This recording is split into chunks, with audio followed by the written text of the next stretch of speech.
사람은 실패를 경험합니다. 실패를 경험하는 것은 아무런 문제가 될 것이 없습니다. 사람이기 때문에 실패할 수 있지요. 문제는 실패를 경험했을 때가 문제입니다. 실패하고 좌절하느냐, 실패를 하지만 좌절하지 않고 다시 도전하느냐, 이게 참 중요하지요. 그래서 이 사실을 아는 세상 사람들도 그런 말을 합니다. 실패는 있어도 절망은 없다. 실패는 있어도 좌절은 없다. 이렇게 말을 하지요. 정말입니다. 여러분, 실패하고 좌절할 것인가? 아니면 실패할지라도 좌절하지 않고 도리어 그 실패를 디딤돌 삼아서 더욱 성장할 것인가? 이게 참 중요한 것 같아요. 그런데 그리스도인들은 어떤 사람인가 보니까요. 그리스도인들은 아예 실패를 하지 않는 사람이 아니라 그리스도인들은 실패를 경험한다 할지라도 다시 일어서는 사람, 실패를 경험한다 할지라도 절망하지 않고 포기하지 않고 그 실패를 자양분 삼아서 더욱 성장하는 사람, 바로 그런 사람이 그리스도인이더라고요. 사랑하는 성도 여러분, 혹시 실패한다 할지라도 오히려 그 실패를 통해서 더욱 성숙하고 성장해 나아가는 우리 성도님들 다 되시기를 주님의 이름으로 축원합니다. 그렇게 실패를 통해서 성장해 나아갔던 사람이 있습니다. 바로 바울입니다. 여러분은 바울을 어떻게 생각하십니까? 전 세계를 돌아다니면서 복음을 전하고 영혼을 구원하고 교회를 세운 여러분, 바울은 그야말로 영적인 거인이라 할 수 있지 않겠습니까? 그래서 생각하기를 아마도 바울 같은 영적인 거인은 한 번도 실패한 적이 없을 거야 생각하시는 분들도 계실는지 모르겠습니다. 그런데 여러분, 성경을 잠깐만 생각해 보면 그렇지 않다는 사실을 금방 깨닫게 되지요. 바울이요, 생각보다 실패를 많이 경험한 사람입니다. 그런데 그 대표적인 실패 중에 하나가 언제였느냐 하면 아테네에서 복음을 전할 때예요. 여러분, 아테네가 어떤 곳입니까? 세계사에서 우리가 배우기도 하고요.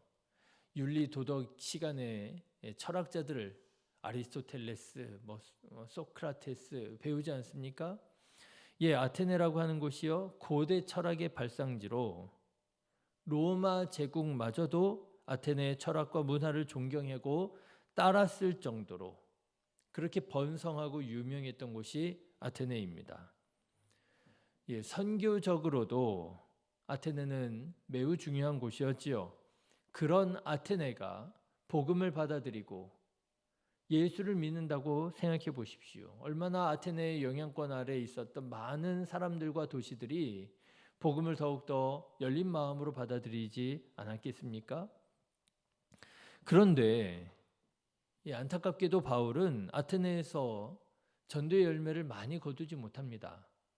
한마디로 말하자면 선교 실패를 경험하게 돼요.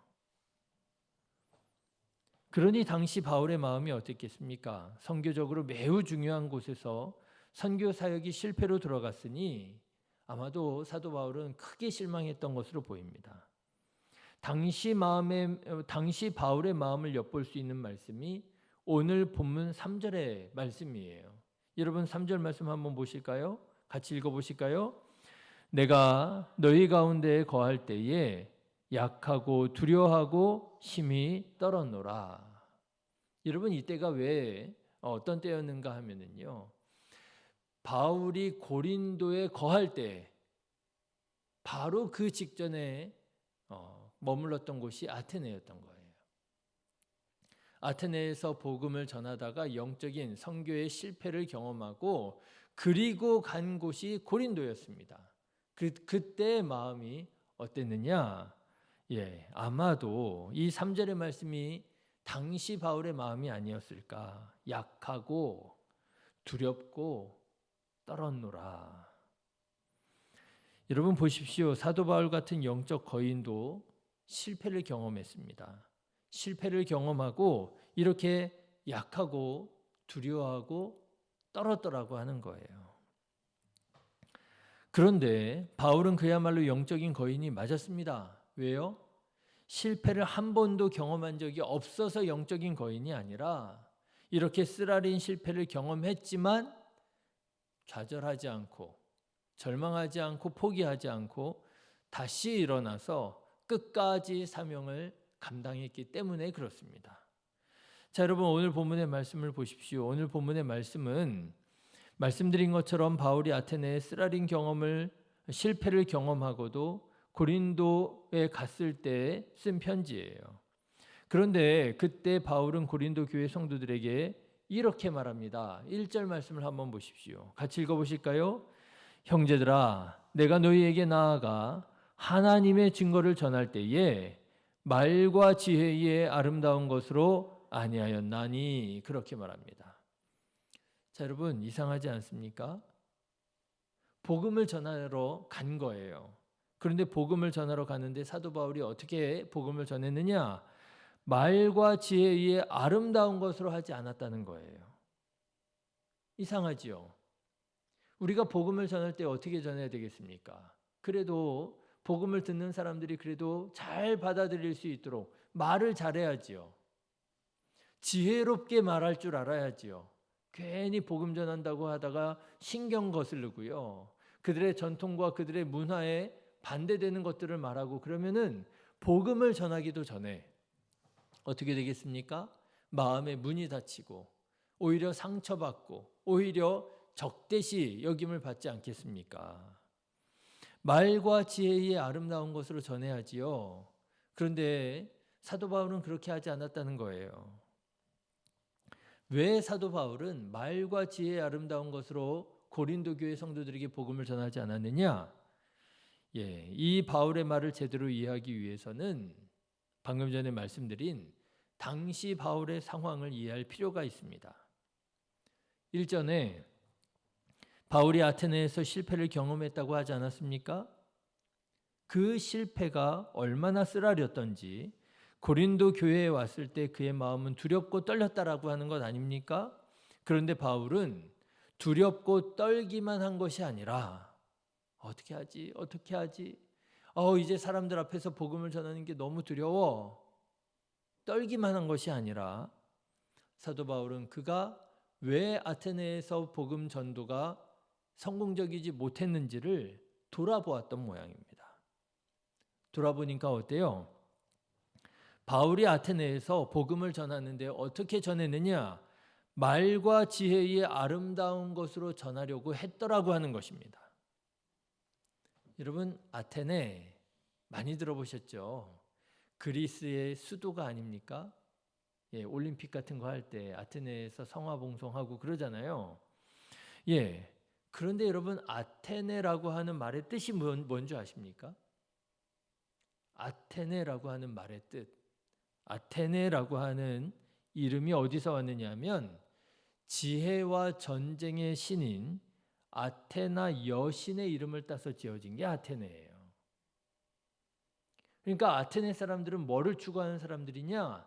지혜를 추구하는 사람들입니다. 그래서 말씀드린 것처럼 고대 철학이 이 아테네에서 그렇게 융성할 수가 있었던 거예요.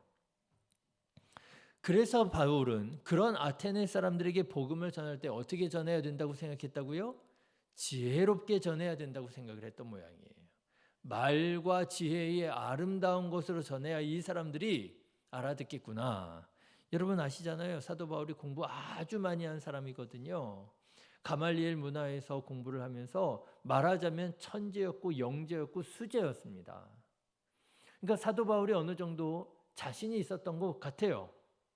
그래, 내가 이 정도 사람 수준의 사람들에게 말할 수 있지. 그래서 아테네에서 복음을 전하는데 어떻게 전하느냐? 사도행전 17장에 보면 사도 바울이 아테네에서 복음을 전했었던 그 말씀이 남아있는데요. 천지를 창조하신 전능하신 하나님으로, 하나님을 창조주 하나님으로 전합니다. 17장 24절에 보면 우주와 그 가운데 있는 만물을 지으신 하나님께서는 천재의 주제신이 손으로 지은 전에 계시지 아니하시고, 이렇게 복음을 전하기 시작을 합니다. 이렇게 전해야 아테네 사람들이 알아들을 수 있을 거야. 하나님이 누구시라고요? 우주 만물을 창조하신 전능하신 창조주 하나님이시여. 이렇게 전한 것이지요. 그리고 아테네에서 복음을 전하는데 어떻게 전하느냐? 아테네 사람들이 잘 알만한 유명한 시인의 말을 인용해서 복음을 전합니다. 우리가 그를 힘입어 살며 기동하며 존재하느니라. 너희 시인 중 어떤 사람들의 말과 같이 우리가 그의 소생이니, 이러면서 복음을 전해요. 너네들도 알잖아. 그 유명한 그 시인이 이렇게 말했던 거 너희들도 알지? 바로 그 시인의 말처럼 우리가 하나님의 아들이야, 하나님의 자녀들이야, 이러면서 복음을 전했다라고 하는 거예요. 말과 지혜의 아름다운 것으로 복음을 전하려고 했다라고 하는 것이지요. 그런데 그 결과가 어땠다고요? 성공적이지 못했다라고 하는 거예요. 실패였다라고 하는 거예요. 참담했겠지요. 그러나 역시 바울은 바울이었습니다. 바울은 그런 아테네에서의 사역의 실패로 치부해 버리지 않고 성장의 계기로 삼습니다. 그것이 바로 오늘 1절의 말씀이에요. 형제들아, 내가 너희에게 나아가 하나님의 증거를 전할 때에 말과 지혜의 아름다운 것으로 하지 아니하였나니. 고린도에 갔을 때에는요, 말과 지혜의 아름다운 것으로 하지 않고 복음을 어떻게 해요? 복음으로 전하기 시작을 했더라고 하는 거예요. 그랬을 때 아테네에서와는 전혀 다른 복음의 역사들이 나타나게 되었고, 고린도에 머물면서 성도들이 성장하고 교회가 세워지는 큰 부흥을 경험하게 되었더라고 하는 것입니다. 그래서 이제는 결심하지요. 여러분 4절과 5절의 말씀을 한번 보십시오.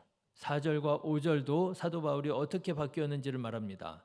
내 말과 내 전도함이 설득력 있는 지혜의 말로 하지 아니하고 다만 성령의 나타나심과 능력으로 하여 너희 믿음이 사람의 지혜에 있지 아니하고 다만 하나님의 능력에 있게 하려 하였노라. 그러면서 사도 바울은 지혜를 완전히 버렸느냐? 그건 또 아니에요. 비이성적으로 무식하게 복음을 전했느냐? 그거는 아니에요. 바울은 지혜를 버린 것이 아니라 세상의 지혜를 버린 것이지요. 세상의 방법을 버린 것이지요. 그래서 여러분 이 고린도전서를 가만 보시면은요, 지혜에 대해서 사도 바울이 그렇게 많은 말을 하는 것을 보게 됩니다. 세상의 지혜로 하려고 했다가 실패했었던 그 쓰라린 경험을 발판 삼아 내가 이제 더 이상 세상의 지혜로 하지 아니하고 누구의 지혜로요? 하나님의 지혜로요. 그게 고린도전서의 주제예요. 내가 하나님의 지혜로 내가 복음을 전하노라. 6절부터 8절의 말씀을 한번 보실까요? 이런 말씀이 나와요. 그러나 우리가 온전한 자들 중에서는 지혜를 말하노니 이는 이 세상의 지혜가 아니요 또 이 세상에서 없어질 통치자들의 지혜도 아니요 오직 은밀한 가운데 있는 하나님의 지혜를 말하는 것으로서 곧 감추어졌던 것인데 하나님이 우리의 영광을 위하여 만세전에 미리 정하신 것이라. 그렇죠? 하나님의 지혜로 복음을 전하겠다 이렇게 말하는 거예요. 여러분 이렇게 영적으로 우리가 온전히 살아가고자 할 때 그럼에도 불구하고 때로는 실패를 경험할 수가 있습니다. 나름대로는 정말 잘한다고 한 것이 이렇게 사도 바울이 아테네에서 경험한 것처럼 참담하고 쓰라린 실패를 경험할 때도 있습니다. 그러나 여러분 바라고 원합니다. 실패를 경험한다 할지라도 여러분 좌절하거나 포기하지 말고 절망하지 말고 오히려 그 실패를 성공의 자양분으로 삼아서 더욱 하나님 앞에 신실하게 나아가는 저와 여러분 되시기를 주님의 이름으로 축원합니다. 내가 뭔가 바꿔야 할 것이 있는 거 아닌가? 내가 변해야 될 점이 있는 것이 아닌가? 사도 바울은요 실패를 경험하고요 절망한 게 아니라 자기 자신을 변화시켰어요. 내가 이제 너희에게는 말과 지혜의 아름다운 것으로 하지 아니하고 하나님의 지혜로 복음을 전하겠노라고. 그렇게 변화되어져 갈 때에 사도 바울은 우리가 알고 있는 바로 그런 사람, 영적 거인으로 하나님 앞에 귀하게 쓰임을 받을 수 있었던 것이지요. 바라기는 이렇게 하나님께서 더욱 귀하게 사용하시는 우리 신의교회 성도님들 되시기를 주님의 이름으로 축원합니다. 기도하겠습니다.